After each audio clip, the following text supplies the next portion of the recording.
Alright. I just got done watching the movie Pernicious. It was made in 2014. It's an hour and 32 minutes long. It stars Sierra Hanna, Emily O'Brien, and Jackie Moore. It's directed by James Cullen Bressick. I'm gonna go a little bit more into detail on this because I want to find out if in any way, shape, or form this is accurate as far as Thai mythology or legends. Let's see. Alright, let me get on my computer real fast. And basically, they're fighting this thing called a Kumani. And a Kumani, supposedly, according to the movie, is a spirit that was created out of a Thai ritual. Basically, where it has to be two people that are sacrificed, and they have to be related by blood. The first person has to be tortured and murdered in front of the other. And then the second person has to be murdered, drained of all their blood, and covered in gold. According to the movie, anyway. Let's see how close.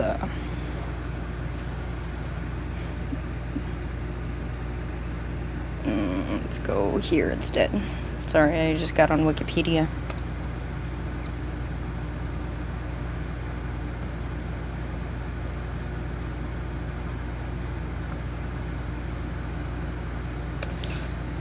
Kumani. Ooh, Kumari. I think it's close to.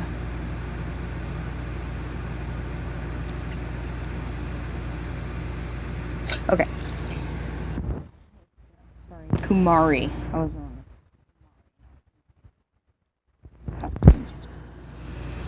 Says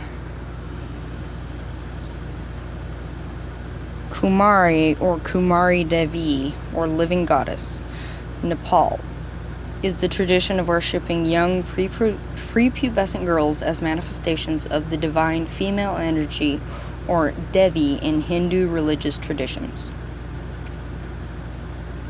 The word Kumari is derived from Sanskrit Kamarya, meaning princess. It says in Nepal, a Kumari is a prepubescent girl selected from the Shakya castle or the clan of the Nepalese Nawari community. The Kumari is revered and worshipped by some of the country's Hindus as well as the Nepali Buddhists, though not the Tibetan Buddhists. While there are several Kumaris throughout Nepal, with some sittings having several, the best known is the Royal Kumari of Kathmandu, and she lives in the Kumari Gar, a palace in the center of the city. The selection process for her is especially rigorous. As of 2010, the Royal Kumari was Matina Shakya, age 4. Installed in October 2008 by the Maoist government that replaced the monarchy. Unika something, selected in April 2014 as the Kumari of Patan, is the second most important living goddess. In Nepal, a Kumari is generally chosen for one day and worshipped accordingly in certain festivals like Navaratri or Durga Puja. In Kathmandu Valley, this is a particularly prevalent practice. It is believed to be a Kumari is believed to be the incarnation of Talahu, after which it is believed that the goddess vacates her body. Serious illness or major loss of blood from an injury are also causes for loss of deity.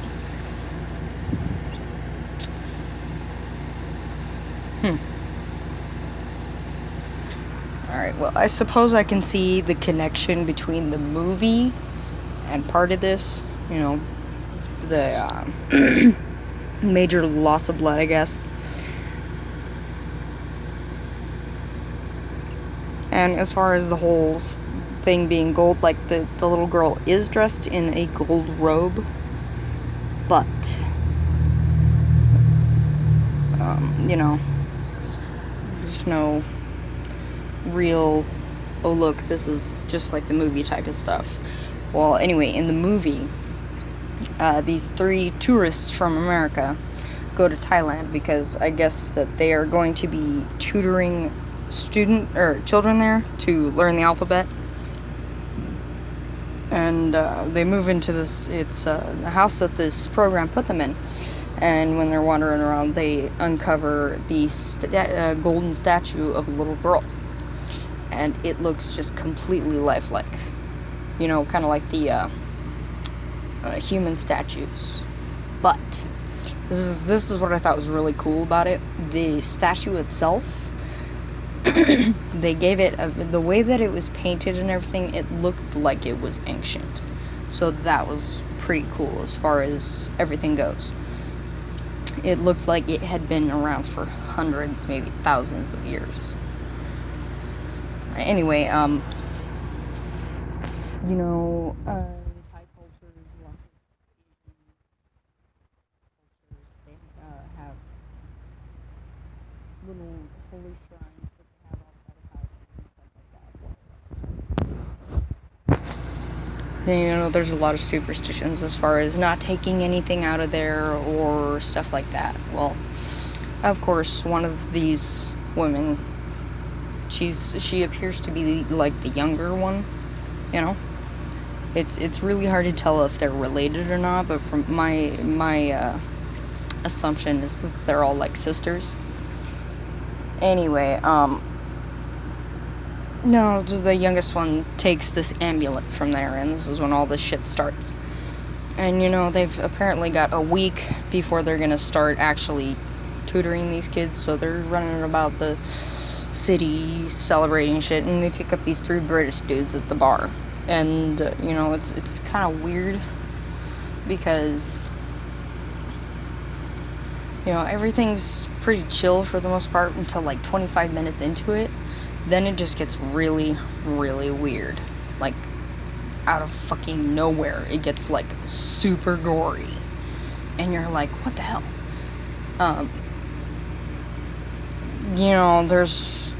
They end up like slaughtering these 3 guys, and the scenes themselves are pretty awesome to watch, but like I said, it's like really gory. Lots and lots of blood, fucking ripping, like one of them ends up, they have these huge fucking like knives, almost like swords but knives, and they end up just fucking cutting these guys up. And one of the things I didn't understand was one of the girls used this weird gag. It looked like an O-ring gag, but it had these weird prongs coming out the side. And then she just rips his tongue out with her bare hands. But it doesn't make any sense because, like, what gets ripped out is only, like, maybe this long. And then it's got weird strands attached to it. But the tongue is, like, I know it's longer than that. So, that's one thing that didn't make sense. She ends up using this knife to pop all of his teeth out. And then they stab them all in the heart, It's just really, really weird. Because, like, it's hard to tell if they were, like, possessed or what's going on.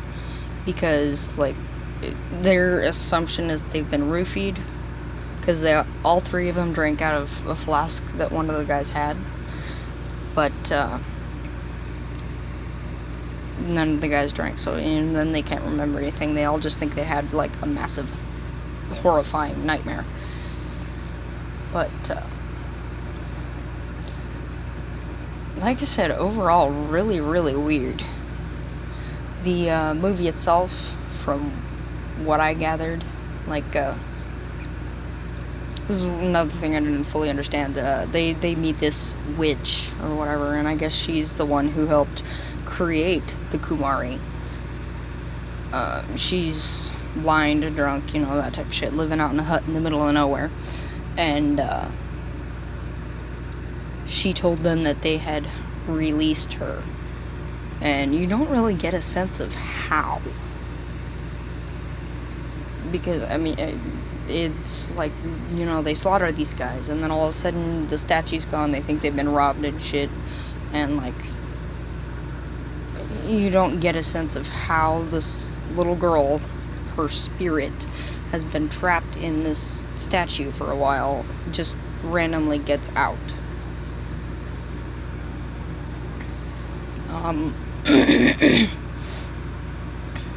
They go to this witch, and she's telling them this, that, and the other, and, it's supposed to be worshipped. You guys let it out, all that shit. And she gives them these amulets, and of course, the youngest, a blonde, by the way, which I think was absolutely hilarious, is just like, fuck that crap, and she throws it away, while the other two keep it on. And I guess that she ends up getting possessed by the spirit of the Kumari or whatever, which was interesting.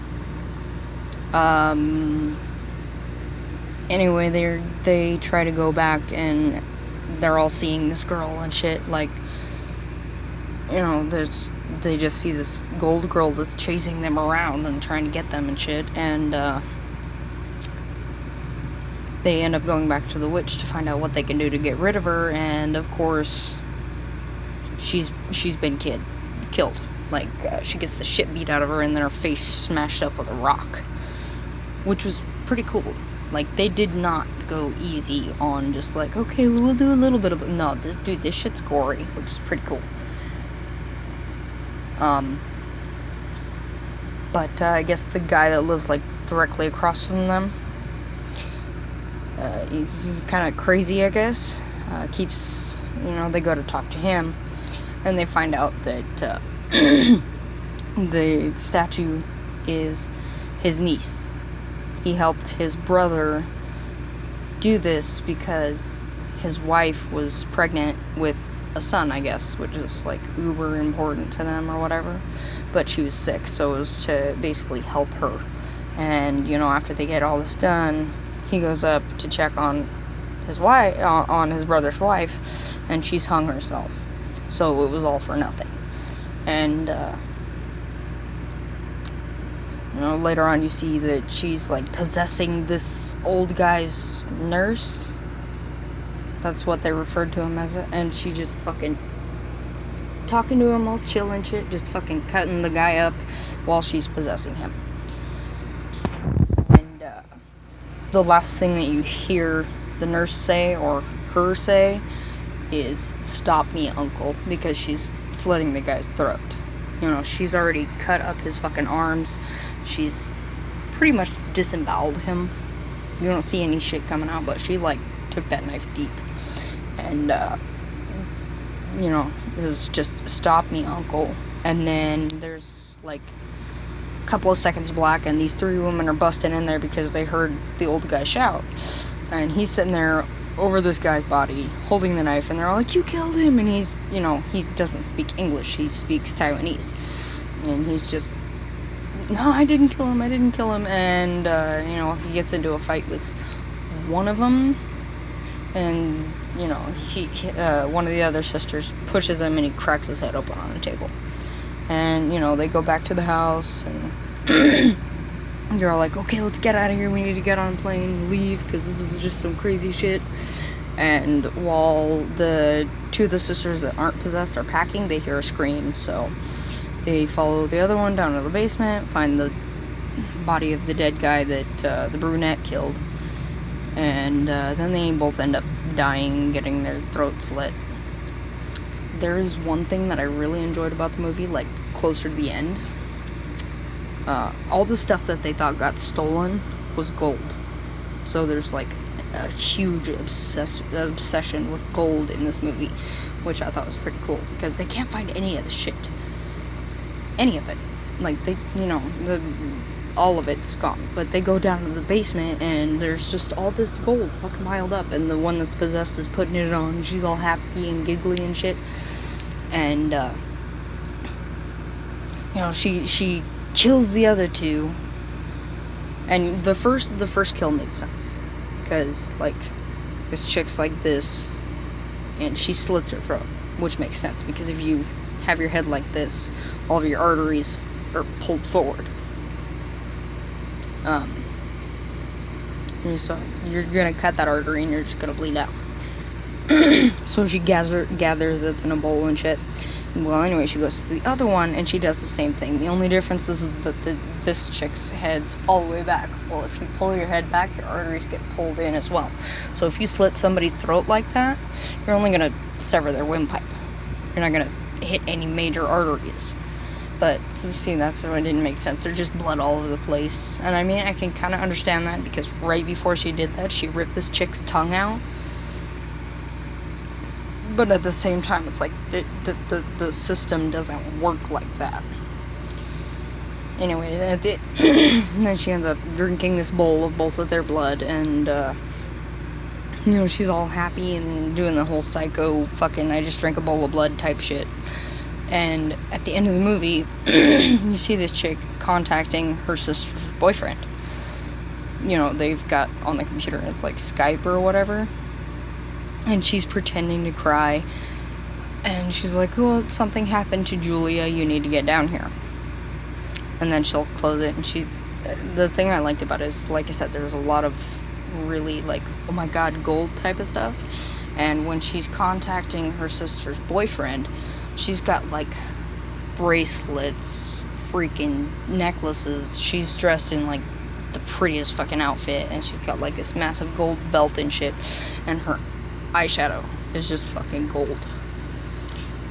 So, you know, there's that. And then, at the end of the movie, it'll, like, zoom in on her face, and her eyes flash, which I thought was pretty cool, because, like, the chick that she's possessing has, like, either like brown eyes or green. It's kind of hard to tell, but like they flash just solid gold, and you're like, holy crap, you know. Part of me is really hoping that they make another one of these, because that would be the shit, especially because of all the gore and stuff. I freaking love that. I just love it. So yeah, I don't really understand, you know, I don't really understand the rating system on this. Oh, hey, I can rate these movies. That's cool. I didn't know that. I'm watching all this shit on Netflix. Well, it had like a 1 point something star. So I gave it a 5-star, just because of the fact that this movie is gory as all get out. Like, they did not hold back. Personally, I think, like, the grossest thing that I saw was, when they were torturing these guys, she digs one of the guy's eyes out, like, fucking is just poking away and shit, and then she shoves it into his mouth, which I thought was pretty cool. But at the same time, it's like, well, why don't you spit it out? So, you know, it was a pretty good movie overall. If you're into, like, massive blood and guts and just crazy shit, definitely watch this movie. I personally I have a cast iron stomach, but I got an upset stomach for a second. So, you know, if you haven't seen it yet, watch it. If you're not really into the whole gory thing, don't watch it. That is a bad idea. You'll be puking your guts out. But if you've seen the movie and you have a different opinion, or there's something that you think that I forgot to mention, go ahead and leave a comment below. I definitely look forward to hearing about this one, because personally, holy crap. At first I thought that it was going to be stupid, but I watched the movie and I was like, it blew my mind. Okay, thanks guys. Talk to you later.